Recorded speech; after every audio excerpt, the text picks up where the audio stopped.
Simon, good to see you again. Probably 2 years since we spoke at an emo show about, in fact, one of these Nagata machines, wasn't it? Indeed, and where did that go? 2 years, yeah. Yeah, no, incredible. You've aged, I haven't. Thank you. One of the good things about talking to you is we're always looking at added value engineering. Matsuura, we talked to their guys about the machines like the MXs and potentially machines that are sold in shorter periods of time. But for yourself, it's all about those turnkey, value-added projects, isn't it? And what have you got behind us here? Well, this is another one of those examples where the customer has a specific product, a specific production requirement, and something that isn't just get a machine, stick it on the floor and run it. It needs a bit more thought and a bit more time. And how do you go about making sure it's the right machine? Is that just down to your knowledge? It's a combination of that sharing of the knowledge. We understand the machine, the customer understands his products and the problems that that product is likely to bring to him. When you share the two sets of knowledge, the two sets of expertise, that's the route to finding the ultimate process. Now, I know we're not going to look at the actual application that this turnkey is about, but why would this Nagata machine have been selected for this project? It's simple in that this particular application is a very heavy duty, hard steel application with large diameter cutters with heavy torque, high volume metal removal in terms of that harder material. We could equally have offered a Matsuura machine, and without being disrespectful to the Matsuura products, it's a general purpose machine for a multitude of applications, whereas the Nagata is just hard metal, just heavy metal, heavy machining processes.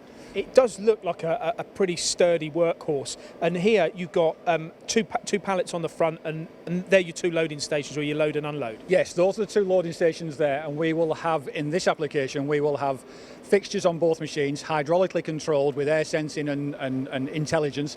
We will have a robot cell in front of it feeding components off an in-feed conveyor through a machine process and out onto other parts in part of a process flow.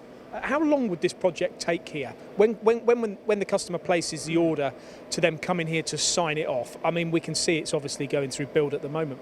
But what's the overall time? You're getting towards 9 through to 12 months for the machine to be delivered to the customer specification from Japan. It's not a stock machine, it's something that's been ordered specifically for them. And that lead time of the machine coming from Japan gives us the time to put together the detail of the robots and the controls and the software and the cutting tools and the NC programs and the whole process effectively. How important is it to have one supplier undertake all of this, do you think, in your opinion, rather than having lots of people trying to add their value? Yeah, we've discussed this in the past, and it is critically important because it is too easy for the customer to be left in the middle of a bunch of squabbling suppliers who are saying, my bit's okay, it's his that's let the thing down. When you have a single point accountability and single point ownership, then only then do you get that true comfort and confidence from the customer to be able to invest in something that he knows will work, and he knows that the people who have made that promise, ourselves, will deliver those promises. A lot of that trust is in the company, but it's in the individuals as well, like yourself. I mean, you've been at Matsuura 19 years. 19 years, so a long time. I think that says a lot. You must have gone through a lot of these similar types of projects, have you? Yeah, many times, many. But that's where my role fits within the organisation. We have the area sales guys who will do the week by week, month by month sales and orders of stock machines, and then you have the longer lead items where people, when they're spending £1 million and multi-million pounds on equipment, nobody makes those decisions rashly in a few weeks' time, and people want to understand that they're making the right investment for the right reasons, and this machine will be making these components for the next 10 and 15 years. How many engineers have you got working on a project like this as well?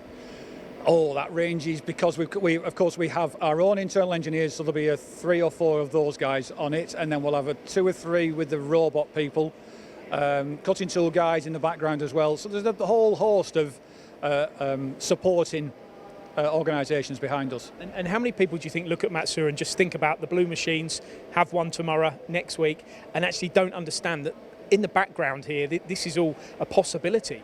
The assumption is always there that we are Matsuura, we are blue, we only do one thing. But we do, as well as the Nagatas, we do the SNKs and the other products as well. So it is a wider portfolio than the Matsuura catalogue would have you believe.